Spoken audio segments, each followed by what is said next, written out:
For the very latest on the conflict, we can now cross live to Tel Aviv and speak with Arise special correspondent Karl Bostic.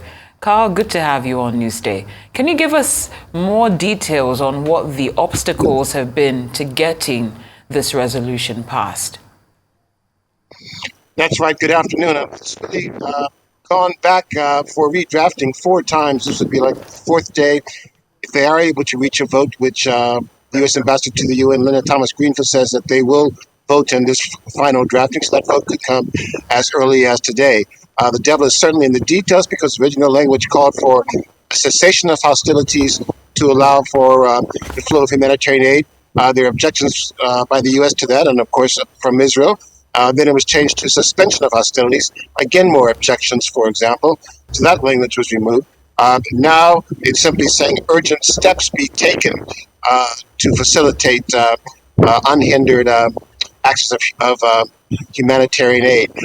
So the final drafting, the final language says that the Secretary General of the UN, he will appoint a coordinator who will be responsible for facilitating, coordinating, monitoring, and verifying all trucks going in from Egypt into Gaza to ensure that they are of a humanitarian nature. He would then also consult with all relevant parties. That would presumably mean Israel, because one sticking point had been Israel wanted to be the one doing all of that. But this time it will be the UN Secretary General appointing his own coordinator. It will not be an Israeli in charge of all of this. So that's one of the issues right there. There was some kind of discomfort and that this is being hammered out behind closed doors only between the U.S. and Egypt. Why Egypt? Egypt's not even a member of the Security Council, but the Rafah crossing is at their border. So this was final language that was drafted with close cooperation between the U.S. and Egypt. But to put things in broader context of what's at stake in terms of the hunger needs of the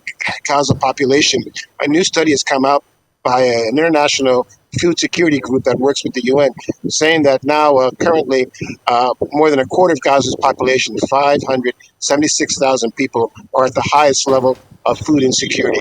It's called catastrophic acute food insecurity. It's the highest level of food insecurity that you can reach. It means you're completely out of food. That number, 576,000, is 4 times greater than the total worldwide of anyone in the world facing that level of catastrophic food insecurity. And then to put things in, then again, for the context, in Rafah that you're just talking about, it's very, very common for families to be just given 1 can of beans that has to be last for 2 or 3 days. At one UN shelter now, the numbers have grown for the waiting period of about 1,000 people sharing 1 toilet, 5,000 people waiting days to standing in line just to take a shower. So you could just imagine the apocalyptic scenes going on there in Rafah. And of course, to add to that catastrophic humanitarian situation, we have a rising number of casualties. Now, what does reaching a death toll of 20,000 tell us about the war, about how the war is proceeding?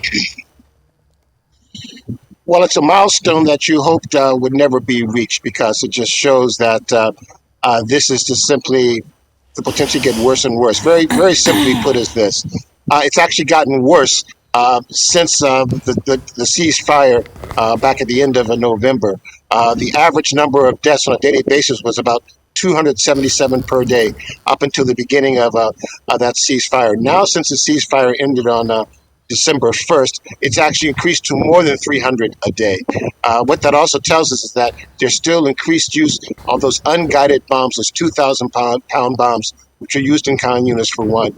Also, to put things in further context, this exceeds the number of Palestinian casualties during the conflict at the creation of the Israeli state. That's back in 1948, when 15,000 Palestinians were killed. So you have that situation now of this death toll exceeding the total number of Palestinians killed at the very beginning of the founding of the Israeli state. Well, Karl, what more do we know about the prospects of another round of hostages to be released? Now, we talked about this before, and I think increasingly there's more attention being paid to the growing tensions within the Hamas camp. I mean, I mentioned, for example, how Ismail Haniyeh had traveled to Egypt earlier this week, only the second time since the war started, and he only travels when there's news to be made, when there's a breakthrough. Instead, the reports here in the Israeli media are that he's been embarrassed. He's been embarrassed by the Hamas leader on the ground in Gaza, Ismail Yahya Sinwar, who refused to accept the Israeli offer, instead demanding a permanent ceasefire before discussing release of those 129 hostages. Israeli media saying that Israel is willing to offer 10 Palestinian prisoners for every one hostage. In other words, 40 hostages for 400 prisoners. Meanwhile, you've got the Prime Minister, Benjamin Netanyahu, who says that the only choice for Hamas and Gaza and for Yahweh Sinwar is to surrender or die. So right now, those are the starting points. And right now, as one analyst put it, both sides need a ladder to climb down from this tree because the gap is so wide. Because from Yahweh Sinwar's perspective, what's at stake is not only the survival of Hamas after the war, but his own personal survival. He's public enemy number one, and he wants to ensure that he's alive. There's a guarantee for that. So we're looking at a way in which he can perhaps still not on this war and still be alive, if not even leaving Gaza. So those are the kinds of factors at play right now for why the delay in the hostage release. Right. Now, Karl, on a final note, a new poll has come out with some striking numbers about attitudes in the Arab world about the war. Can you give us an update about this? It's pretty astonishing, and you forgive me if I'm reading, these statistics out at you. It came from the Washington-based Washington Institute for Near East Policy. Actually, it was a poll taken in Saudi Arabia, but the people in Saudi Arabia, in many ways, to a large extent, also reflect attitudes in the Arab world. The new poll, it finds that 96% of Saudis believe that Arab countries should cut all ties with Israel to protest the war.